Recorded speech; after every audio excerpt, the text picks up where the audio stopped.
Begone, Satan. Years ago in Italy, one of the brethren said, there's a volume in the library that you should read. Vatene, said Satan. Begone, Satan. The curé Vaz is once known to have muttered, Le grappin et moi sont presque copains. Old Nick and myself were almost buddies, but he did have the word presque. But they knew and understood each other perfectly well. One day, the Archbishop came to us and addressed an issue that we'd had to address to him. In a place like ours, we have all cases under the sun. You know what that means. Okay, well, I wouldn't be against it, but beware, if you take on this ministry, you have to go to Rome and be formed, and once you're into it, it'll get known, and you won't get out of it. So he warned us that it would change our life. The brother who was ordained with me in Siena, Don Guido, did receive them, and he has survived. Doesn't make too much noise, but he is an exorcist.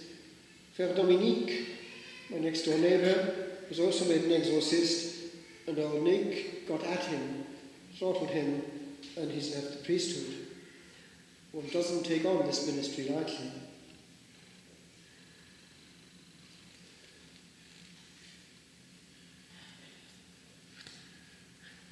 Alas, Gabriel Amort is no longer with us, but he's left many things in print.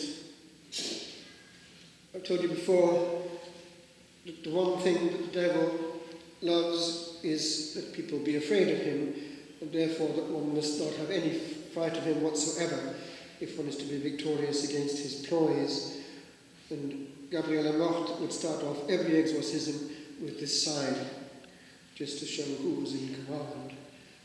And one day, not long before he died, he was interviewed by Rai Uno and said, Quando il demonio mi vede, gli cade le braghe. When the devil sees me, his braces fall down. He wasn't the least bit afraid. Father, as he was then, Malachi Martin once said, referring to old Nick, a bit of angelic trash. But he's a nuisance, and he's very clever, so I wouldn't underestimate his ploys or his valour. He doesn't give up, and he's particularly angry with those who are a nuisance to him. It is known that many great saints had a hidden battle with a man. Some were very discreet and no one knew about it. The case in question would be the saint of children, John Bosco. We don't know the hidden battles that he had, but it seems that he did. However, he was of such interiority that he did not have need of anyone to cast them out with him or out of him. He was just well immune with a powerful interior life. And that is made of three ingredients, as Gabriel Amort points out. What are they? First, Jesus tells the father of the boy, remember there's an exorcism there where this boy eventually goes to the ground. He's tried to be pushed into the fire and into the water before. But anyway, the need of much faith.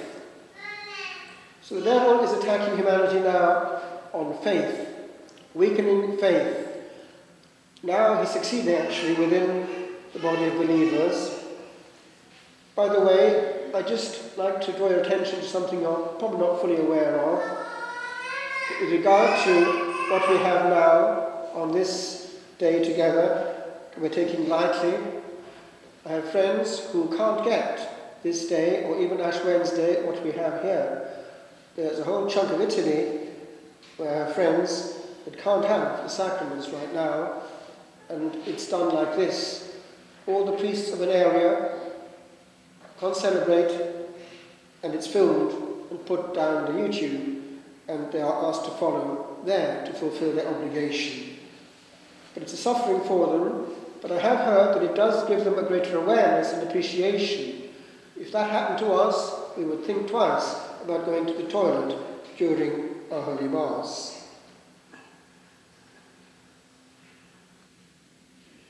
Faith. Second, he tells the apostles that before they can cast out certain demons, they need prayer. The Lord answers this one, why could they not cast him out? Prayer in this instance means not just a certain formula, but a profound relationship. I'd like to remind you of one home truth. Vocal prayer, whatever its form, is actually in itself not prayer, it's an occasion for prayer. Just to be clear, that if one goes through certain motions and certain sounds, yes, one has avoided sin, one has done one's duty, but it's quite another question whether one has prayed and been in relationship. Careful of that. Adjust the volume now during Lent. Meet the one you're uttering things to. And third, fasting. Now, fasting, in our day, by some preachers, is so supernaturalized that we are presented as being almost angels, but it's a presumption.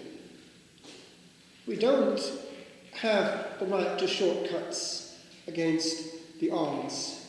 Old Nick hates this classical discipline of making ourselves suffer, be deprived, and be reduced in humility and self-sufficiency, because these are the pluses of this ancient discipline.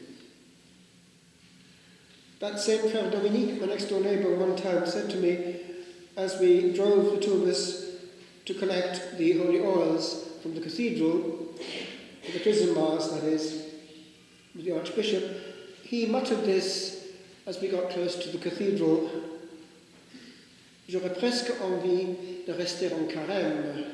I would almost wish to remain in Lent. Bizarre. Usually one is looking forward to the outburst of midnight, 3 days later. And I know what he meant. In the monastic life, classically practiced, there's a big difference between Lent and the rest of the year. In the Cistercian sign language, the word for Lent is this: big fast, the grand jeûne. And I heard from someone who had entered my memory years ago, the end of the 60s, early beginning of the 70s, how he had learned from the fathers before him how Lent was so severe that the fathers in practice, and this was what was said, could think of nothing else all day but food. Many hours of manual work on an empty stomach. I think Vespers had to be celebrated before anything could be eaten. Getting up, of course, at 2 in the night. No heating either. And even actually there when we were in Italy, we had no heating, in the church anyway, and it was pretty well the old Lent that we had. That's why I know what he meant, because it had an effect. Nothing to titillate the senses. Feels the cold, no breakfast, no coffee, no wine, and on it would go. Plus the interiority of avoiding anything on the exterior. A true desert. It had an effect. And in those days, we had not yet had the contamination of anything artificial coming into the house. The sound of silence was heard. on every level. When actually one receives Holy Communion on an empty stomach, after the night silence, and still in the night silence, it has a greater effect on the soul. The body is calm and empty. The heart is beating with the calm of sleep. One is not excited. The head is not filled with the worry of the day. Prevention is better than cure. Firing the rocket well at the beginning of the day assures that our energies go in the right direction. It is different when, for whatever reason, one comes after a day's distraction and work to the altar just in time to be late. Another was Blessed Giovanni Calabria. Now, as it happens, I didn't know him myself, but I knew sisters in Verona. Now, he was in the Verona area, the Catholic area, and there was a monastery of perpetual adoration there, actually two of them. And I knew the bigger one, still do, and still have contact with them. And I know that the phenomenal number of nuns in that community came from the fact that one generation entirely had been directed by this saint of the area, who had the gifts. He could read consciences and he knew the vocation. He would tell them where to go, and he would be fairly insistent. So in they would go, one after the other, into this convent. And they were good girls who had grown into holy nuns. I just had a letter recently from one of the youngest ones in the convent, who said to me, those nuns of old were of a spiritual density, which was something else. And they too didn't meddle with regard to penance. Well, this one too had contact with old Nick.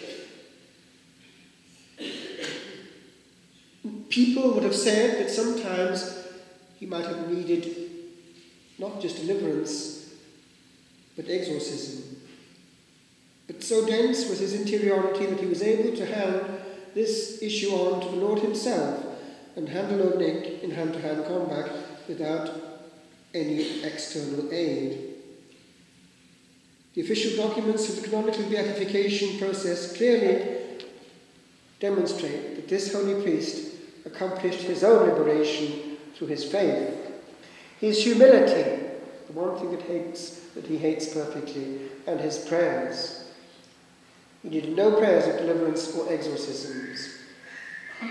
So he's saying that for our encouragement, that we too are, in different degrees, victims of attack by old Nick, but with these weapons we can just about get out of it. But humility is always needed. Be careful of pride. Now, with regard to the specific one of fasting, I want to conclude by a reference which is recent in time, lest we forget. Not long ago, I was in Fiumicino Airport, the main one in Rome, waiting for a flight somewhere, and I happened to look at something that was in a frame on the wall. It was a page from the register of the sacristy of the chapel of Fiumicino Airport.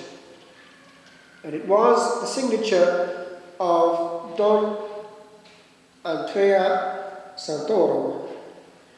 Because when you celebrate in these chapels, you have to leave your name on the register. Now, I knew I did put that there, because the cause of this priest is going forth, I believe, now in the Vatican. He was a good, holy priest in Italy, but the Spirit had put on his heart a very special grace and call. He would have been warned about it, but he had to be faithful to that call which he felt, knowing all the risk it involved. It was to go and live rather like, by now blessed, at least blessed, I'm not sure if he's canonized, Charles de Foucault, who did the same thing under the same risk. just a life of prayer and presence. And so off he went to the heart of Turkey. And he wrote regularly back to his flock. He was loved by them, and he wrote these dense letters to them. And I was moved by one in particular. It was what he wrote in the heart of Ramadan, the month of fasting. He described in the depths of the country how after nightfall there was no noise and no encounter. People were in their families. There was a joy in the air after the long fast of food and drink in these Arab desert places. And the family was able then to stoke up till the following day. He describes the positives of this, as he does of many, actually, of the elements he finds in Islamic culture, including local kindness. The local muezzin went out of his way to welcome him. And if I can do for you, I'm here. And then, after describing in length this experience of living and also sharing, he wouldn't cheat, he would observe it himself to be in communion with them, this long fast, he just quietly twisted the letter with one last phrase. Che fine ha fatto la nostra Quaresima? What end has made our Lent? That's the Italian way of saying, where is it? I leave that with you, my friends, because to make abstraction of this is to presume, without one grain of humility, that we are angelic, souls without a body, that we can cheat and not need what our ancestors needed, even though they were far closer to God than we were, because less contaminated. This quiet priest eventually was a victim and had his throat cut. I'm not sure what end Charles de Foucault had, but he also became a victim of his quiet presence. It's a pity. These, our brethren, have a lot to teach us, and we have the humility perhaps to learn that we need something of their devotion to body and soul working together to obtain the spirit of sacrifice and emptiness.